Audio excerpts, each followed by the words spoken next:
Bonjour Thierry, c'est la fin des vacances. Au fait, les vacances, ça s'est bien passé? Très bien. Vacances en Bretagne, sous le soleil comme tout le monde. La rentrée sociale s'annonce un peu délicate quand même. Faut dire que les indicateurs de conjoncture ne sont pas au beau fixe. Et on voit bien que la morosité ambiante est là. Et on voit bien l'inquiétude des Français par rapport à un certain nombre de choses. On a vu le pouvoir d'achat, on a vu le problème des transports, le problème de la rentrée scolaire, des franchises médicales, enfin de toutes les nouvelles mesures qui sont mises en œuvre.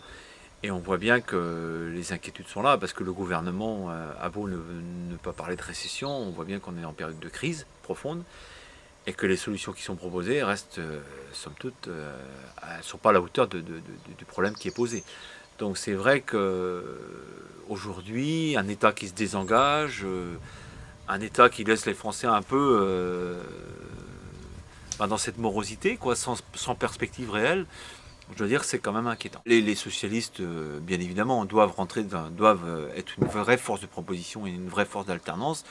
Et aujourd'hui, plus que jamais, on a besoin d'une force d'opposition, une force de proposition et de projet pour redonner de l'espoir à la France.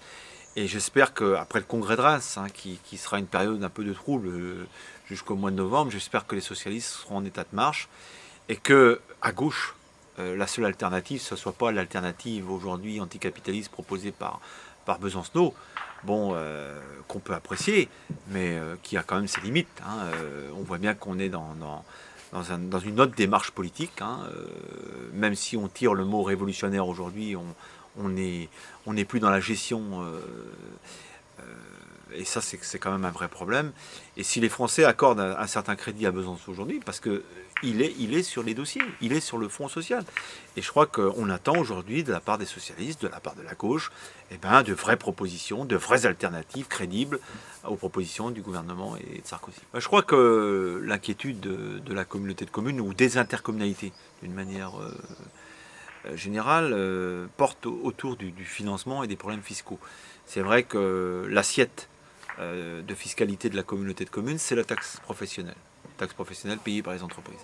Et aujourd'hui, le MEDEF, par l'intermédiaire de sa présidente, demande tout simplement l'abolition de la taxe professionnelle. Ce qui voudrait dire quoi? Ce qui voudrait dire que, bien évidemment, s'il y a abandon de la taxe professionnelle pour les entreprises, il faudra bien trouver, pour les collectivités locales qui prélèvent cet impôt, des ressources. Et c'est vrai que c'est un vrai motif d'inquiétude. Donc je ne sais pas qu'est-ce qu'il en ressortira, mais pour l'autonomie fiscale des collectivités, pour les ressources propres des communautés de communes qui ont quand même une vocation de développement économique, c'est un vrai coup, quoi. Alors l'État peut-être compensera, mais à quelle hauteur, encore une fois. Et je ne voudrais pas que cette réforme de la taxe professionnelle se traduise encore une fois par un cadeau aux entreprises, sur le dos des contribuables et des collectivités territoriales. Et c'est la crainte. Donc aujourd'hui, la communauté de communes de l'emploi, comme les autres communautés de communes de France, et c'est repris d'ailleurs par l'ensemble des tendances politiques droite et gauche au niveau national, c'est quand même de très fortes inquiétudes sur le financement des intercommunalités, donc pour nous, prudence. Alors je voudrais dire quand même que le dossier, les dossiers en cours se poursuivent tout naturellement, et il y a un dossier qui va nous interpeller dans les jours qui vont venir, c'est le problème de l'alimentation en eau potable et du maintien ou non de la prise d'eau potable de Troguoisiou et des nouvelles recherches en eau souterraine qu'on organise à l'automne. Mais j'aurai l'occasion de m'exprimer plus en détail sur le blog de la communauté de communes dans quelques temps. Mais pour mémoire, c'est important. Au niveau régional, la majorité du gauche au conseil régional se retrouvera le 6 septembre prochain pour une réunion de travail présidée par Jean-Yves Le Drian, avec deux objectifs majeurs, faire le bilan du travail engagé depuis 2004 et aussi se mettre en perspective des élections de 2010. Donc c'est un vrai travail qui va commencer, avec un vrai travail de bilan, de prospective. Et c'est vrai que là, il y a des enjeux majeurs. On sait bien que 2010 sera une échéance pour les régions.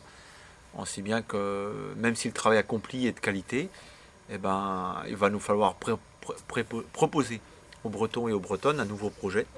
Et c'est tout l'enjeu des discussions qui vont s'engager avec les partenaires de la gauche plurielle. Il nous faut travailler sur le projet 2010.